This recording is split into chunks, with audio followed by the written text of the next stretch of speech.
Dear students, so far we have seen, apart from the introduction to the Transfer of Property Act, the definitions, then the meaning of transfer of a property under section 5. That is, what is meant by a transfer of a property. So what are all the ingredients? Or when a transfer takes effect, or when a a transaction will be considered as a transfer of a property in respect of a immovable property. So now, after knowing what is meant by transfer of property, the next thing, so what kind of properties that can be transferred? So what are all the properties that can be transferred and that will come within the purview of the Transfer of Property Act? So that is the next thing which we are going to see in this session. So likewise, like in the definition immovable property, so it says exclusion. That is, immovable property does not include standing timber, growing crop or grass. So likewise here also, when they say we have to like that, here what may be transferred, which has been dealt with under section 6. So what kind of properties can be transferred? Here, as I just now told you, in the case of definition of immovable property, here they say all kinds of property may be transferred except as provided under this section. So under section 6 they have excluded, or otherwise they say exceptions. So what are all the things that has been dealt with or that has been referred under section 6 under various classes which you are now seeing in the slide? Apart from that, any kind of property can be transferred. So here it is like a negative. So except these things provided under section 6, property of any kind can be transferred. So what are all the things they have given in various subclasses? So I have listed out in the slide. You can see in the slide. So I will tell one by one. So under section 6 class A, it says about spes actionis. Spes actionis means expectation. So a person expecting some property in a future date, he cannot transfer it. Then right of re-entry. So to right to take possession, again possession. So that is called right of re-entry. Then easements under class C. Under class D, service in arm. So this right to re-entry, easements and service in arms are the rights that has been attached to the land. So it cannot be transferred separately apart from the land. Then under class DD, which has been inserted by 1929 amendment, that is right to future maintenance. Then class E, mere right to sue. So only what has been going to be transferred, or the subject matter is only the right to file a case, that alone cannot be transferred. Then public office. Then the next thing, stipends and pensions. That is, pension means stipends to the Air Force, members of Air Force, Naval and military. And then civil pensions and the political pensions. Civil pensioners of the government and the political pensions. These cannot be transferred. Then under 6 class H, it says about unlawful transfer. Instead of saying unlawful transfer, we can say, so when the object is unlawful, or for an unlawful consideration, object or consideration, based on that you cannot transfer. A transfer cannot be made based on an unlawful object or consideration. So these are all the things starting from spes actionis with unlawful transfer under H. That is totally 9 things has been given as an exceptions that these things cannot be transferred. So apart from these 9, so anything may be transferred. So still they use the word may be. They say not they shall be like that. Those things, any property of any kind may be transferred. So this is about the what kind of property can be transferred. So students, இதுவரைக்கும் பழைய கிளாஸஸ்ல என்ன பார்த்துருக்கோம்னா, இன்ட்ரோடக்ஷன்லேருந்து பல வார்த்தைகளுடைய பொருள் என்ன, அதுக்கப்புறம் சொத்துரிமை மாற்றம் என்ன, அதனுடைய பொருள் என்னன்னு சட்டப்பிரிவு 5ல் தெளிவாக பார்த்தோம். சொத்துரிமை மாற்றம்னா என்ன, அதனுடைய பொருள் என்ன அப்படிங்கிறத விளக்கமாக பார்த்தோம். அதற்கு தேவையான எப்போ ஒருவரிடமிருந்து இன்னொருவருக்கு இந்த சொத்து சென்றடையும், ஸோ இதெல்லாம் பார்த்தோம். இப்போ அடுத்தது சொத்துரிமை மாற்றம்னா என்ன பார்த்ததுக்கு பிறகு அடுத்தது என்ன அப்படின்னா, எந்தெந்த சொத்துக்களை மாற்றம் செய்ய முடியும், எந்த வகையான சொத்துக்களை மாற்றம் செய்யப்பட முடியும், அதுவும் சொத்துரிமை மாற்ற சட்டத்தின் கீழ் என்னென்ன வகையான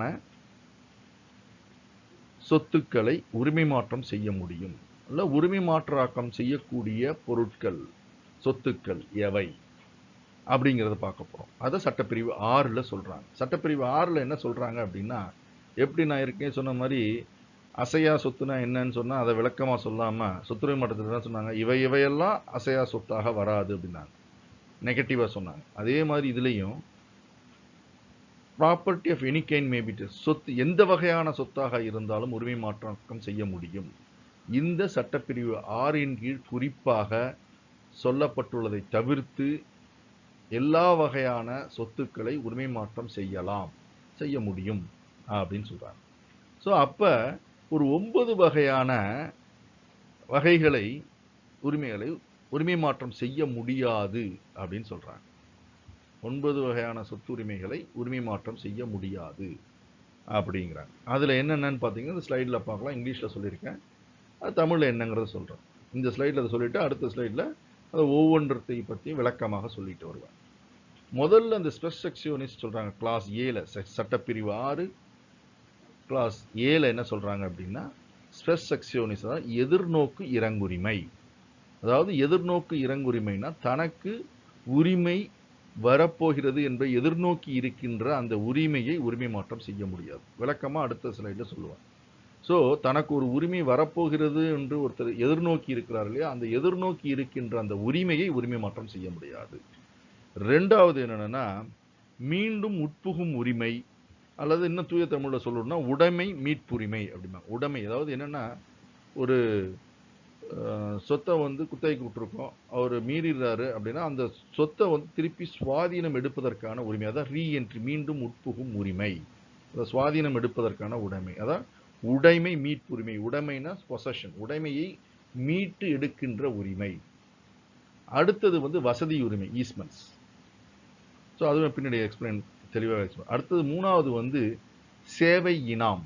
ஸோ இந்த மூணு மீண்டும் உட்புகும் உரிமை அல்லது உடைமை மீட்புரிமைன்னு சொல்றதோ, அல்லது வசதி உரிமையோ அல்லது சேவை இனாம், இந்த மூணுமே பார்த்தீங்கன்னா சொத்தோடு அல்லது நிலத்தோடு இணைந்திருப்பது, நிலத்திலிருந்து பிரித்து தனியாக உரிமை மாற்றம் செய்ய முடியாது. ஸோ அப்போ இந்த மூணு உரிமையையும் நிலத்தோடையே சேர்த்து உரிமை மாற்றம் செய்து விடலாம்.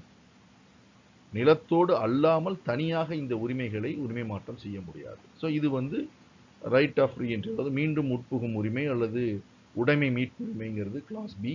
கிளாஸ் சி வசதி உரிமை, கிளாஸ் டி சேவை இனாம். அதுக்கு அடுத்தது கிளாஸ் டி அப்படிங்கிறது என்ன அப்படின்னா, எதிர்கால வாழ்க்கை பொருளுதவி, அதாவது மெயின்டெனன்ஸ், எதிர்கால வாழ்க்கை பொருளுதவி உரிமை. ஸோ அதை உரிமை மாற்றம் செய்யும். இது சட்டப்பிரிவு 1900 சட்ட திருத்தம் 1929 கீழ் கொண்டு வரப்பட்டது, கிளாஸ் டி. அடுத்தது மியர் ரைட் டு சூ, அதாவது வெறும் வழக்கு தாக்கல் செய்கின்ற உரிமை அல்லது வழக்கிடும் உரிமை, வழக்காடுவதற்கான உரிமை. வெறும் வழக்காடுவதற்கான உரிமையை மட்டும் உரிமை மாற்றம் செய்ய முடியாது. அதுக்கப்புறம் அடுத்தது பப்ளிக் ஆஃபீஸ், பொது பதவி, பப்ளிக் ஆஃபீஸ் பொது பதவி. அடுத்தது ஸ்டைஃபன்ஸ் அண்ட் பென்ஷன்ஸ். ஸ்டைஃபன்ஸை படித்தொகைன்னு சொல்லலாம், இல்லை உதவித்தொகைன்னு சொல்லலாம். ஸோ படித்தொகை இல்லை உதவித்தொகை யாருக்கெல்லாம் கொடுக்கறத உரிமை மாற்றம் செய்ய முடியாது, அதாவது மிலிட்ரியில் வேலை செய்கிறவங்க, ஏர்ஃபோர்ஸ், நேவல், கப்பற்படை, விமானப்படை, தரைப்படை இதில் வேலை செய்கின்ற ஆர்மி ஆட்களுக்கு அவர்களுக்கு தரப்படுகின்ற படித்தொகை அல்லது உதவித்தொகை, அல்லது உரிமையியல் ஓய்வூதியதாரர்கள், அரசில் இருக்கின்ற உரிமையியல் ஓய்வூதியதாரர்களின் ஓய்வூதியங்கள், அப்புறம் அரசியல் ஓய்வூதியங்கள், இவைகளை உரிமை மாற்றம் செய்ய முடியாது. இது ஜி. கடைசியா ஹெச் என்ன சொல்றாங்க அப்படின்னா, சட்டத்திற்கு புறம்பான உரிமை மாற்றம்னு சொல்றதோட கரெக்டாக என்ன சொல்றாங்க, சட்டத்துக்கு புறம்பான உரிமை மாற்றங்கள்லாம் என்னென்ன, அதாவது சட்டத்தால் ஏற்றுக்கொள்ள முடியாத, சட்டத்துக்கு புறம்பான வகையில் செய்கின்ற எந்த உரிமை மாற்றம் செய்யக்கூடிய உரிமைகள் கொண்டிருக்கின்ற உரிமைகளை உரிமை மாற்றம் செய்ய முடியாது. அதாவது இன்னும் தெளிவாக சொல்லணும்னா, நோக்கம், ஆப்ஜெக்ட்னு சொல்றோம் இல்லையா, இல்லை மறுபயன், கன்சிடரேஷன், அது சட்டத்திற்கு புறம்பான நோக்கத்திற்கோ இல்லை மறுபயனோ கொண்டிருக்கின்றதாக இருந்தால் அந்த வகையான உரிமைகளை உரிமை மாற்றம் செய்ய முடியாது. அது என்ன சொல்லலாம் அப்படின்னா, அதான் சட்டத்திற்கு புறம்பான நோக்கத்திற்கான அல்லது மறுபயனுக்கான உரிமை மாற்றம் செய்ய முடியாது. ஸோ இதுதான் 9 வகையான சொத்து உரிமைகளை உரிமை மாற்றம் செய்ய முடியாது. ஸோ இந்த வகையான சொத்துக்களைனா சொத்தில் இருக்கின்ற உரிமையை, சொத்தை மாற்றுவது என்னன்னா சொத்தில் இருக்கின்ற உரிமையை மாற்ற முடியாது. ஸோ இதுதான் எந்த வகையான சொத்துக்களை உரிமை மாற்றம் செய்யலாம். அனைத்து வகையான சொத்துக்களை உரிமை மாற்றம் செய்யலாம், இதன் கீழே குறிப்பாக குறிக்கப்பட்டுள்ளதை தவிர்த்து அப்படின்னு. இப்போ அடுத்த ஸ்லைடில், இதாவது இந்த செஷன்லேயே நம்ம எதை பார்க்க போகிறோம்னா, முதல்ல உள்ள 4 மட்டும் பார்க்க போகிறோம். அதுக்கப்புறம் அடுத்த செஷனில் அதுக்கு அடுத்த உள்ளதை பார்க்க போகிறோம். Just now I have told you about what may be transferred. That is, as per section 6, property of any kind may be transferred except as provided. So in that, nearly 9 kind of properties cannot be transferred. So in that, first 4 things we are going to see now in this session one by one. The first one is spes sectionis under clause A of section 6. So what is meant by spes sectionis? That is chance of succession, or in other words, an expectation. So an expectation or a chance of a person getting a property cannot be transferred. So what is stated in section 6 clause A? It says the chance of a heir apparent succeeding to an estate, chance of a heir. First one is chance of a heir apparent succeeding to an estate. Then chance of a relation getting or obtaining a legacy on the death of a kinsman, or mere possibility of a like nature cannot be transferred. So they said 3 things: chance of a heir apparent succeeding to an estate, chance of a relation obtaining a legacy on the death of the kinsman, or mere possibility of a like nature cannot be transferred. So first one is chance of a heir succeeding to an estate. Suppose, say for example, A is a person. He is having 4 sons. So the 4 sons will be the legal heirs of that A on his demise or on his death. So these persons are the legal heirs who will succeed to the property of A on his death, as per law, that is as per law of inheritance. So till the death of that person A, or during the lifetime of that person A, these legal heirs are having only a chance of getting a property. So that chance or expectation or expecting a property, and he cannot make that property as a subject matter of a transfer. So that is called spes sectionis. So in the same example, suppose A is having a property X and Y. So on his death, this property is going to devolve on his legal heirs. So till his death, it is only an expectation. So during the lifetime of A itself, if he sold the property X, so the heirs cannot get that property. So during the lifetime, if the legal heirs expecting that the property X will come to them if they sell it to somebody else, but before the death, A himself sold the property. So after the death, the heirs are not succeeded anything. So till the time it is only expectation. So if that expectation has already been transferred, it will not give any title to the person because it is only an expectation.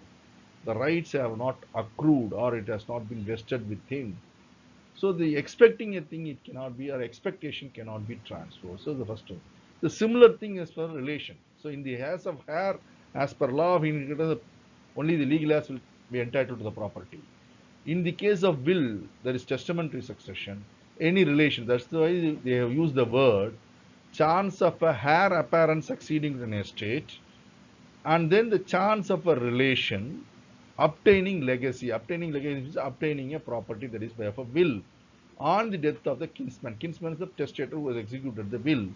So relation, it can be anybody, it need not be a legal heir. So that's why they use the word chance of a relation. So there also the legacy will come into effect, or a will come into effect only after the death of the testator or the kinsman. So till such time it is only an expectation. Suppose the subject matter of that will or a property is mentioned in the will has already been sold, or it is not available, even after the death of the testator, that right will not go in respect of the property, will not go to the person to whom the will has been executed or the beneficiary of the will. So it is till the death, it is only an expectation. So a person who is expecting a thing cannot transfer.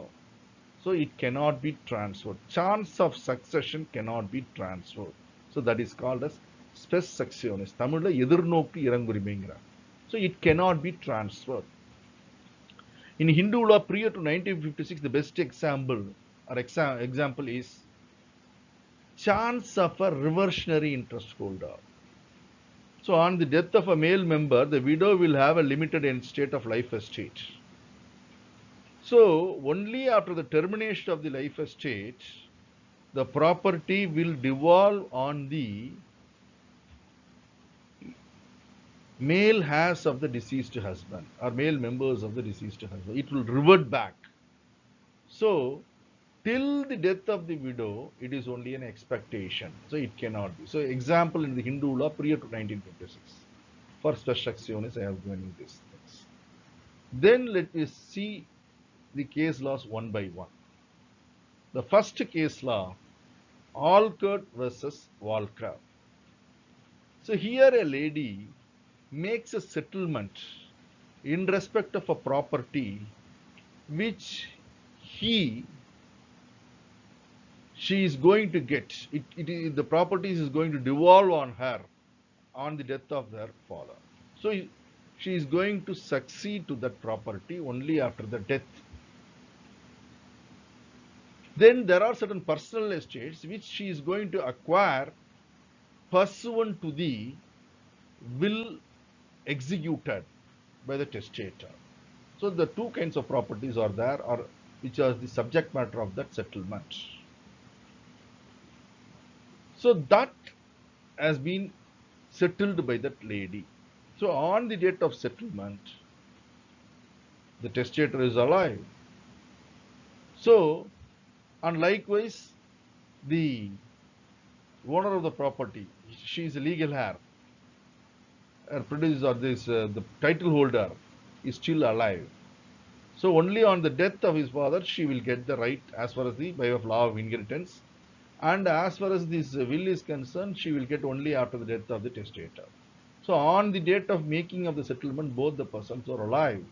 So on the date of settlement, she has no right over those properties. So she has transferred the property or settled the property in which he is expecting the right to be vested in a future date. That is, in a future date means after the death of the respective persons. So the courts held that this settlement is inoperative as it is hit by section 6 clause A, that is spes sectionis. So what this lady has transferred or disposed is not a disposable property. So that we will be learning elaborately under the subsequent section, section 7 and other things. What is going to be disposable property or a transferable property. So when a person have no right at all, so right in a property has not been acquired, only he is expecting, so that expectation cannot be transferred. So this is the facts of this case, Allcard versus Walker. So the next case law is Ananda Mohan versus Gaur Mohan. Ananda Mohan versus Gaur Mohan. Here they speaks about an agreement to transfer spes sectionis, a contract. So spes sectionis cannot be transferred. So this is the difference. In this, there is a difference between English law and Indian law. As far as the English law is concerned, spes sectionis cannot be transferred as per section 6A here in India, but in English law also the same thing, possession. But an agreement to transfer a spes sectionis is valid as far as English law is concerned, but Indian law it is not so. So in Ananda Mohan versus Gaur Mohan, the Indian courts have specifically said, insofar as the Indian law is concerned, when a subject matter of a transfer itself cannot be transferred, is not valid or is void as per section 6 clause A, agreement to transfer that is also not valid. So as per the Indian law, even an agreement for transferring an expectation is not valid. So that has been explained in Ananda Mohan versus Gaur Mohan. Then, so far we have seen the two limbs in the spes sectionis. That is, first one, chance of a heir apparent succeeding to an estate, and the next one is the chance of a relation obtaining a legacy on the death of a kinsman. So both the two things we have seen. Third one is mere possibility of a like nature. That is similar to that of the above two things. That is similar to the above two things if there is any expectation, mere possibility of a like nature. That is may or may not happen. It may or may not happen. So that probability or a possibility cannot be transferred. So that has been explained in the two cases, Rahadu versus Erali, and the other case law, Nitya Gopal versus Naninal. So that we are going to see one by one. First, Rahadu versus Erali. So it refers about a scavenging worker who gets a salary out of a scavenging work. So what has happened? He has attempted to transfer his future salary to the other person. So now the question arose whether the future salary can be transferred. So here the salary which the scavenger worker is going to get is a mere possibility of a like nature. Anything may happen. So giving an authorization to receive a salary on his behalf is different from transferring the salary which is payable to him to the other person is different. Even you can go for an attachment of a salary in the execution proceedings. That can be done. So attachment is different, but transfer is entirely, because nobody knows the next month or on a future date this person will be getting a salary. It is only a chance. Getting of a salary, obtaining a salary, and the next months or the subsequent months, it may happen or may not happen. Suppose he has been dismissed from service. or he himself have died. So there is no question of getting salary. So the future salary, that cannot be transferred. So arrears of salary, that can be different, that is different. But future salary, it is only expectation. It is a mere possibility of a like nature. It cannot be transferred. So they said it is not. Then Nitya Gopal versus Naninol, which says about the offerings which a person gets in the temple, the worshippers will be offering at the time of puja coins and other things. So these offerings are made by the worshippers at the temple. The priests who are doing pujas in the temple, they will be sharing that. The right of offerings, right to share the offerings made by the worshippers in the temple. So this right to share the offerings, which each and every priest will be getting, so that cannot be transferred. It is a mere possibility of a like nature. So the priest may get or may not get the offerings. So it is only a mere possibility of a like nature. It cannot be transferred.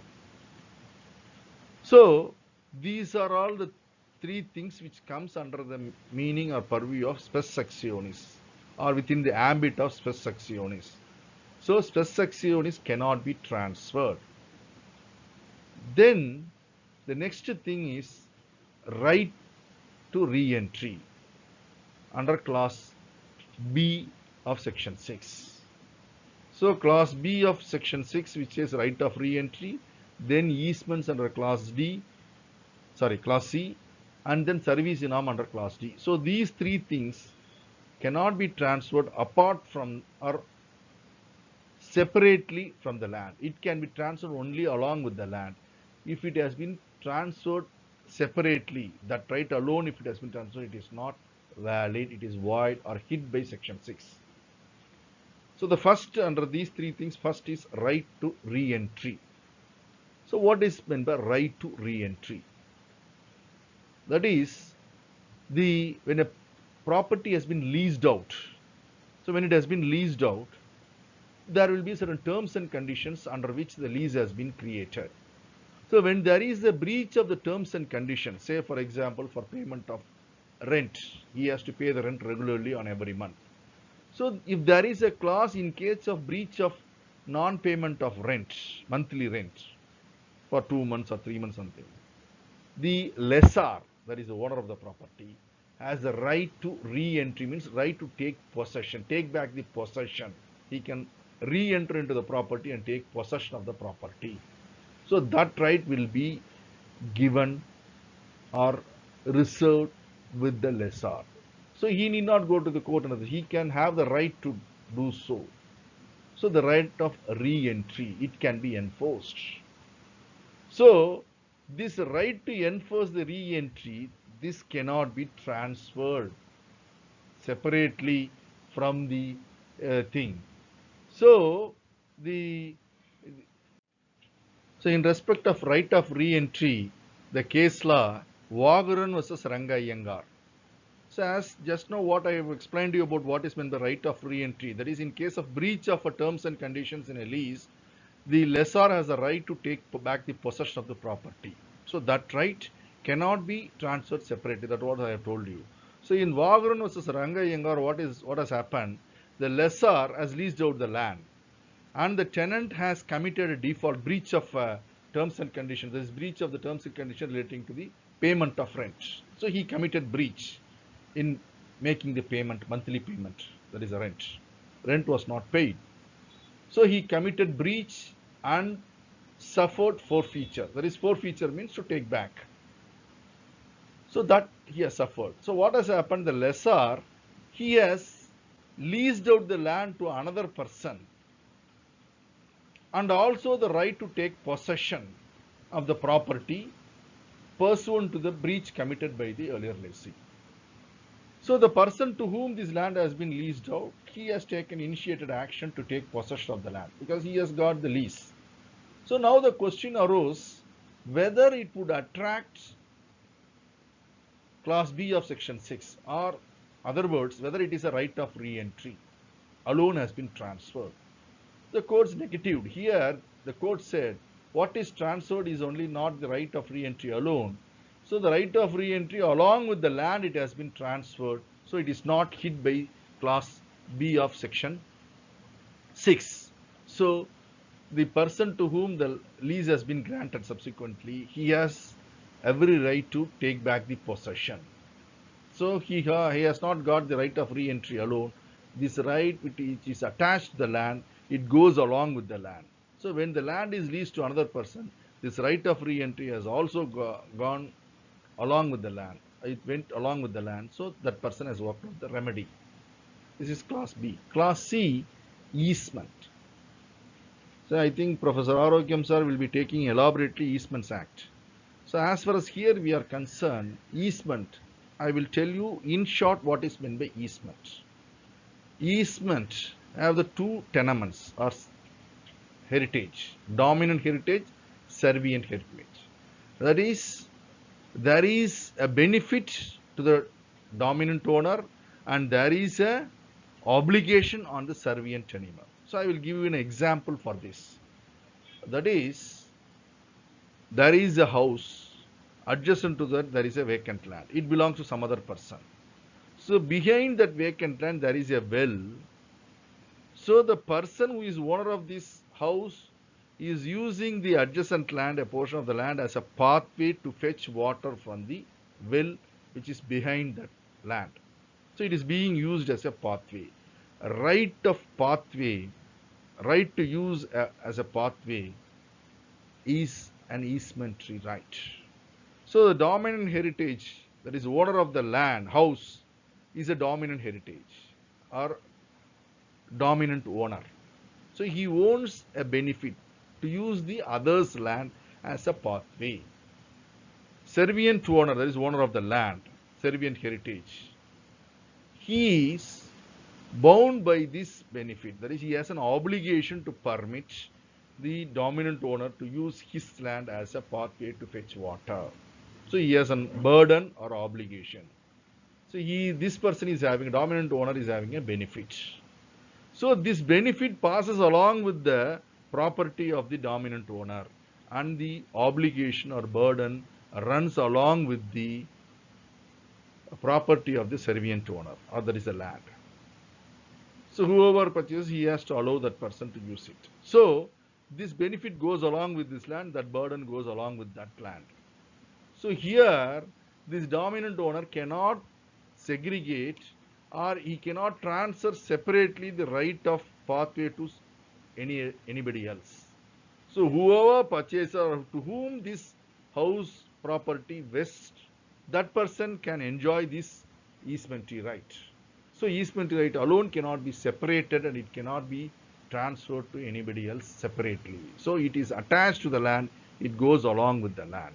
So it cannot be segregated, it cannot be, easementary right alone cannot be transferred separately. So that is clause C under section 6. Next one is clause D, that is service enams. That is, instead of paying salary or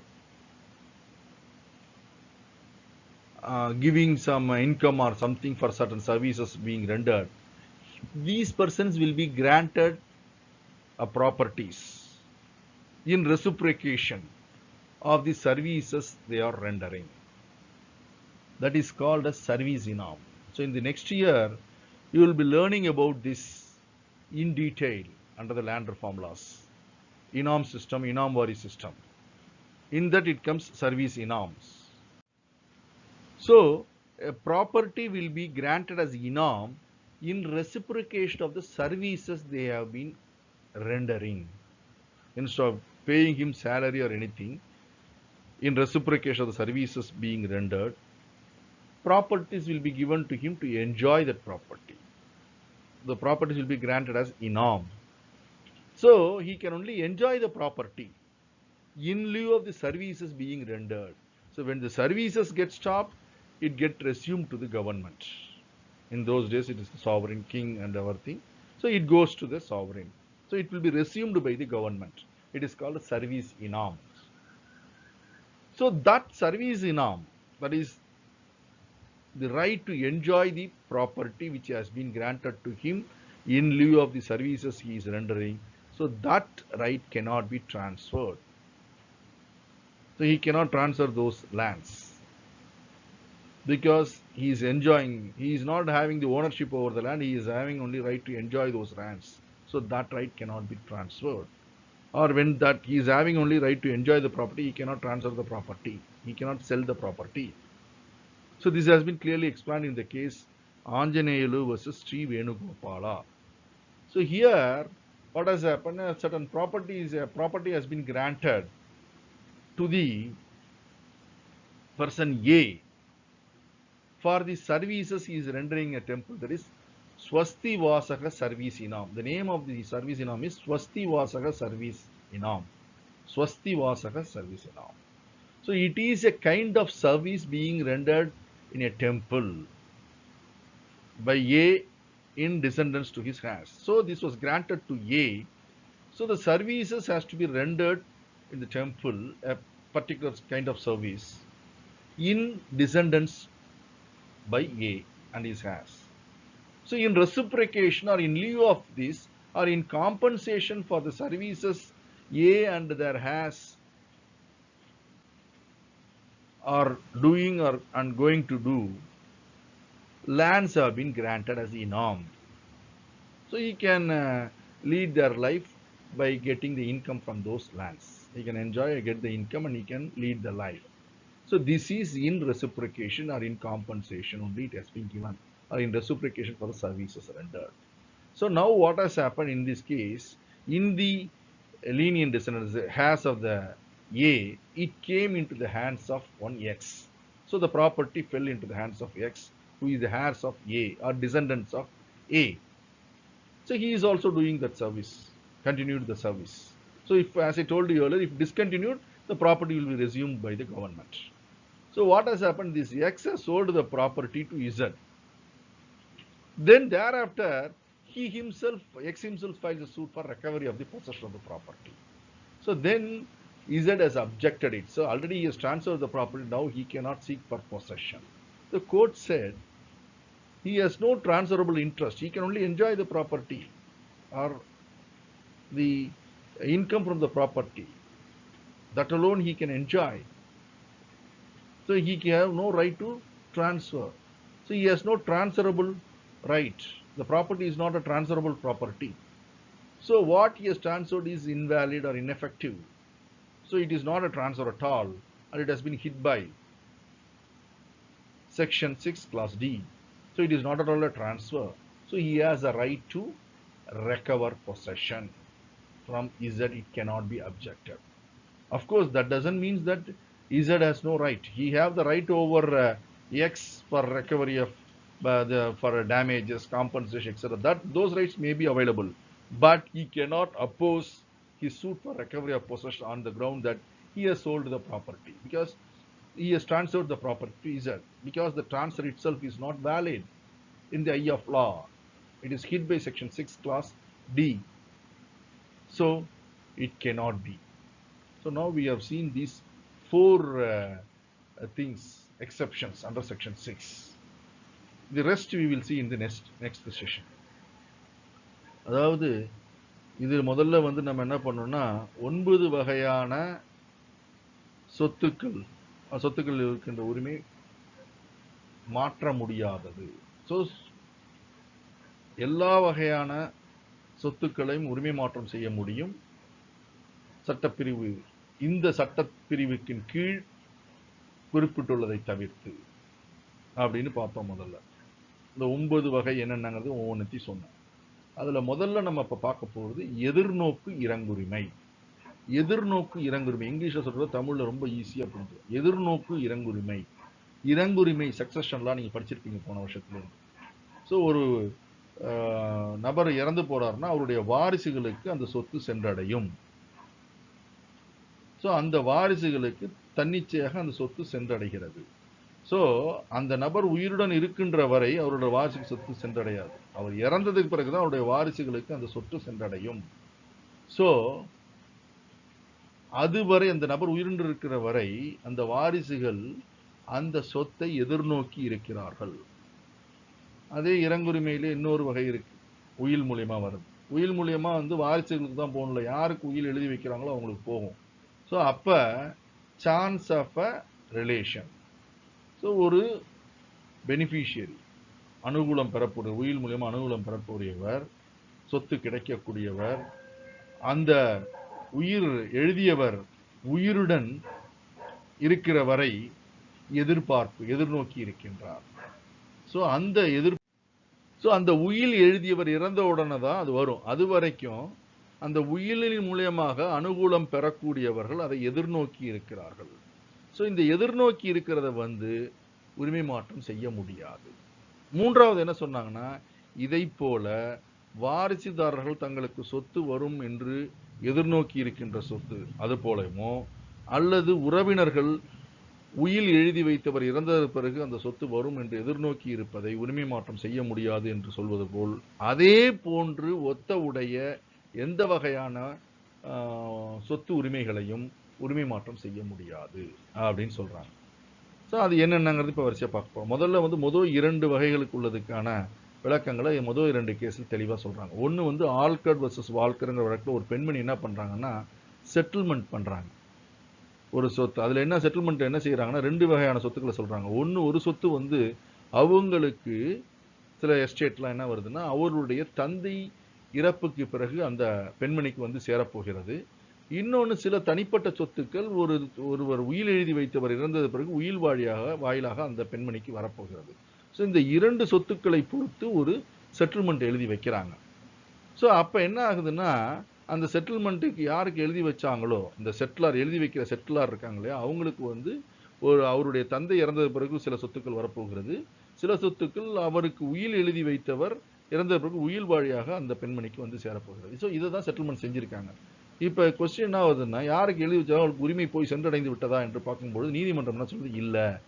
ஏன் அப்படின்னா, இந்த 2மே இந்த வழக்கில் சொல்ல இருக்கிற அந்த subject matter, கருப்பொருளாக இருக்கின்ற சொத்துக்கள் எல்லாமே அந்த செட்டில்மெண்ட் செய்த தேதியில் அந்த பெண்மணிக்கு உரிமை எதுவும் இல்லை, அவருக்கு உரிமை அடையவில்லை. அந்த சொத்துக்களை பொறுத்து உரிமையை எதிர்நோக்கி இருக்கின்றார். ஸோ எதிர்நோக்கி இருக்கின்ற உரிமையை உரிமை மாற்றம் செய்ய முடியாது. ஸோ இதுதான் எதிர்நோக்கி இருக்கின்ற உரிமை தான் அந்த பெண்மணிக்கு இருக்கிறது. ஸோ அதை உரிமை மாற்றம் செய்ய முடியாது என்று தெளிவாக சொல்லிவிட்டது. இது இந்த செட்டில்மெண்ட் சட்டப்படி செல்லாது அப்படின்னு நீதிமன்றம் சொல்லிடுச்சு. இப்போ அடுத்தது அனந்தமோகன்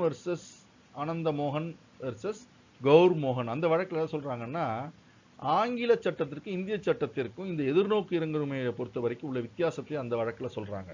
என்ன சொல்றாங்க அப்படின்னா, ஒன்றும் இல்லை, அதாவது ஆங்கில சட்டத்தில் எதிர்நோக்கு இறங்குரிமையை உரிமை மாற்றம் செய்வதற்காக ஏற்படுகின்ற ஒப்பந்தம் செல்லுபடியாகுங்கிறாங்க. ஆனால் இந்திய சட்டத்தை பொறுத்த வரைக்கும் எதிர்நோக்கு இறங்குரிமை என்பது உரிமை மாற்றம் செய்ய முடியாது சட்டப்படி. அப்படின்னு இருக்கும் பொழுது, சட்டப்படி உரிமை மாற்றம் செய்ய முடியாத உரிமையை உரிமை மாற்றம் செய்வதற்காக ஏற்படுகின்ற ஒப்பந்தமும் செல்லாது அப்படின்னு அதில் சொல்றாங்க. இதுதான் இந்த ஆங்கில சட்டத்துக்கும் இந்திய சட்டத்துக்கும் உள்ள வேறுபாடு. அதை தான் இந்த அனந்தமோகன் வர்சஸ் கௌர் மோகன்கிற தெளிவாக சொல்றாங்க. எதிர்நோக்கு இறங்குரிமையை உரிமை மாற்றம் செய்வதற்காக ஏற்படுகின்ற ஒப்பந்தமும் செல்லாது அப்படின்னு சொல்லிடுறாங்க.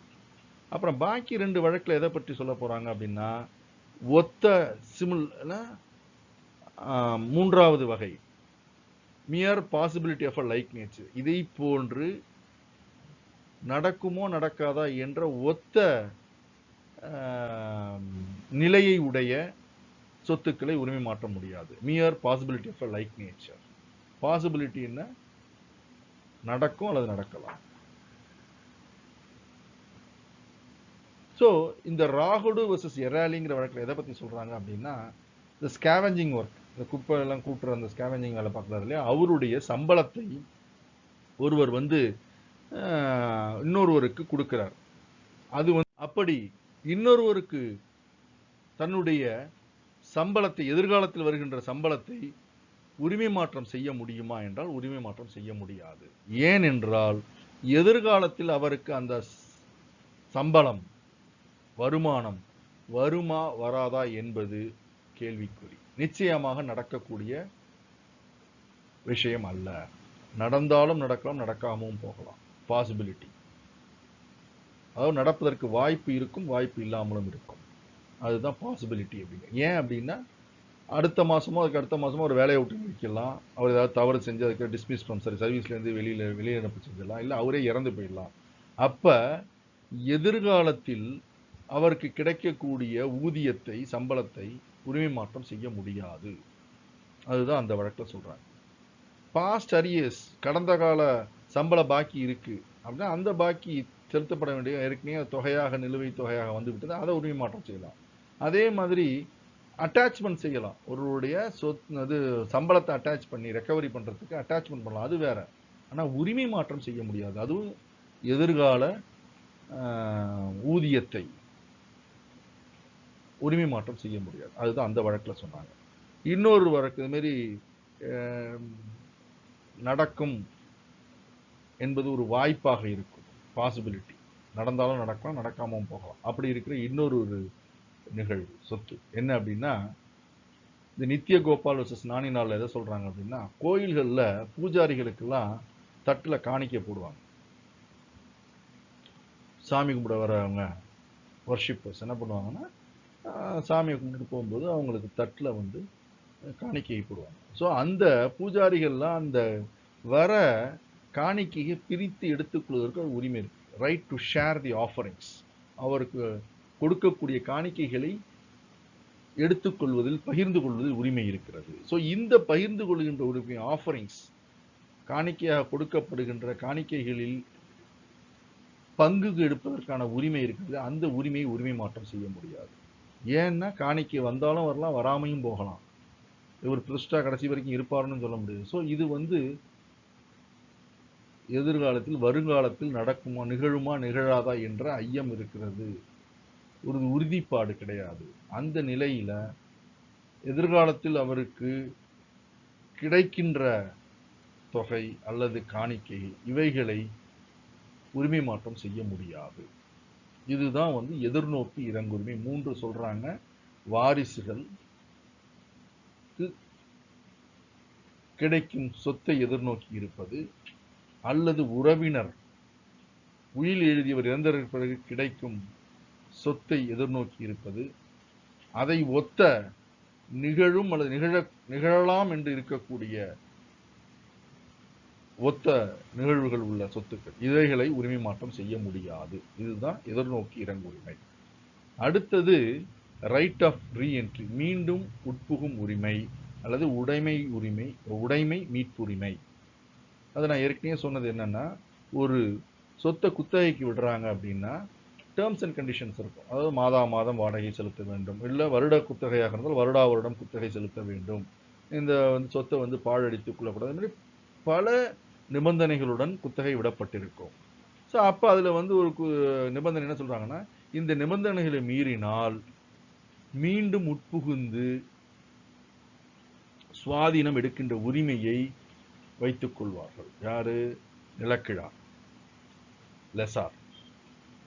அப்ப அதாவது உடைமை மீட்புரிமை, உடைமையை மீண்டும் மீட்டெடுப்பதற்கான உரிமையை வைத்துக் கொள்வது. எப்ப உபயோகிக்கலாம், அதை பிரயோகப்படுத்தி சுவாதீனம் எடுக்கலாம், உடைமை உரிமையை எடுக்கலாம் அப்படின்னா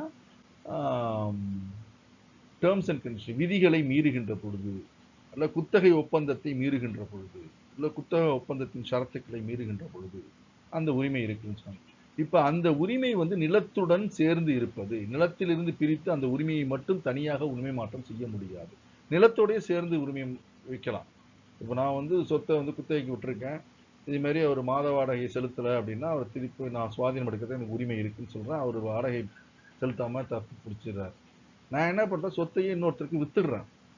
அப்ப யார் இந்த சொத்தை வாங்குறாரோ அவருக்கு இந்த சொத்தில் இருக்கின்ற அனைத்து உரிமைகளும் சொத்தோடையே சேர்ந்து விடுகிறது, நிலத்துடன் சேர்ந்து சென்றடைந்து விடுகிறது.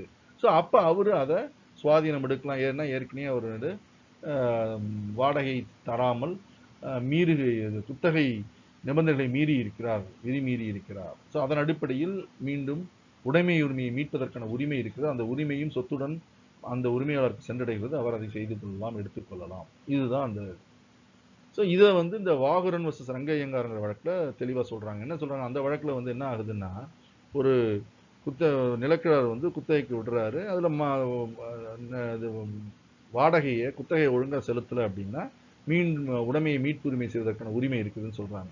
ஸோ அப்படி அவர் வாடகையை செலுத்தாமல் குத்தகையை செலுத்தாமல் விட்டு விடுவதனால் அவர் உடைமையுரிமை மீட்டு எடுக்க இந்த உரிமை நிலக்கிழாருக்கு வந்து விடுகிறது. இப்போ என்ன பண்ணுறாருன்னா, அந்த வேற ஒருவருக்கு இந்த நிலத்தை குத்தகைக்கு விட்டு விடுகிறார். இவர் அந்த டிஃபால்ட்டாக அவர்கிட்ட சுவாதீனம் எடுத்துக்கொள்வதாக சொல்லு. ஸோ அதனால யாருக்கு இப்போ இரண்டாவதாக குத்தகை விடப்பட்டதோ அவர் என்ன பண்ணுறாருன்னா, அவரை காலி செய்து சுவாதீனத்தை எடுப்பதற்காக இல்லை உடைமையை மீட்பதற்காக மீட்புரிமையை நிலைநாட்ட நடவடிக்கை எடுக்கிறார். உடனே இதுக்கு நீதிமன்றத்தில் எதிர்ப்பு தெரிவிக்கும் போது அவர் சொன்னார்னா, உடைமையை மீட்புரிமையை அவர் செய்ய முடியாது, இவர் தான் குத்தகை உரிமையாளர், அவர் செய்யாமல் இவர் செய்கிறார் அப்படின்னு சொன்னப்ப நீதிமன்றம் என்ன பார்த்துச்சுன்னா, என்ன உரிமை மாற்றம் செய்யப்பட்டிருக்கிறது, வெறும் உடைமை மீட்புரிமையை மட்டும் உரிமை மாற்றம் செய்திருக்கிறா என்னன்னு பார்த்தா இல்லை, குத்தகையவே கொடுக்கப்பட்டிருக்குது. ஸோ நிலத்துடன் அவருக்கு அனுபவிக்கின்ற உரிமையை கொடுக்கப்பட்டிருக்குது. அதனால இது வந்து உடைமை மீட்புரிமையை மட்டும் கொடுத்ததாக ஆகாது. அதனால இது வந்து சட்டப்பிரிவு 6B படி செல்லா நிலையை அடையாது. சட்டப்பிரிவு 6 பிரிவில் கொடுக்கிறபடி இந்த வந்து உடைமை மீட்புரிமையை அவர் செயல்படுத்துவதை எதிர்க்க முடியாது, ஏன்னா இதன் கீழ் வரவில்லை என்று தீர்ப்பு வழங்கப்பட்டது.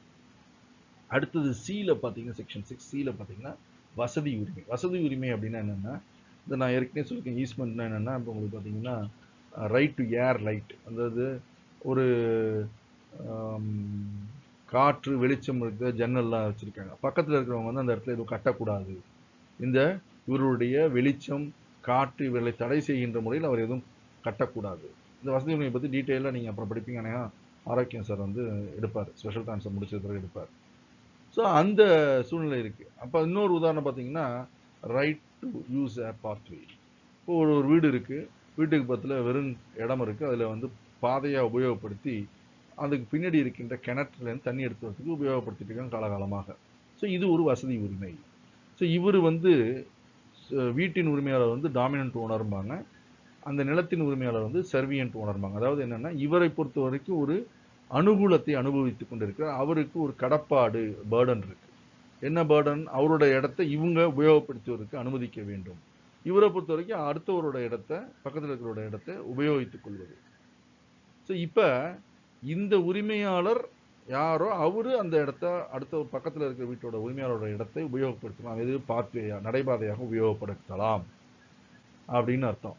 அப்ப இவருக்கு இருக்கின்ற உரிமையை, வசதி உரிமையை தனியாக இன்னொருத்தருக்கு யாருக்காச்சும் கொடுத்துட முடியாது. ஸோ இந்த உரிமை, வசதி உரிமை, இவருக்கு இருக்கின்ற அனுகூலம் அல்லது பயன் என்ன ஆகும்னா, இந்த நிலத்தோடையே யாருக்கெல்லாம் போதோ அவருக்கு போய் சேரும். அதே மாதிரி அந்த கடப்பாடு, அந்த பேர்டன் என்ன பண்ணணும்னா அந்த நிலத்தில் உரிமையாளருடைய போயிட்டு இருக்கும். ஸோ யாரெல்லாம் அந்த நிலத்துக்குடைய உரிமையாளர் பின்னாடி வந்துகிட்டே இருக்காங்க அவங்க எல்லாமே இந்த வசதி உரிமையை கடைபிடிக்க வேண்டும். அதாவது இவரை வந்து நடைபாதையாக உபயோகப்படுத்துவதை தடுக்க முடியாது, அனுமதிக்க வேண்டும். ஸோ இது இந்த நிலத்தோட இது தனியாக பிரித்து, இந்த வசதி உரிமையை தனியாக பிரித்து உரிமை மாற்றம் செய்ய முடியாது. இதுதான் ஈஸ்மெண்ட்.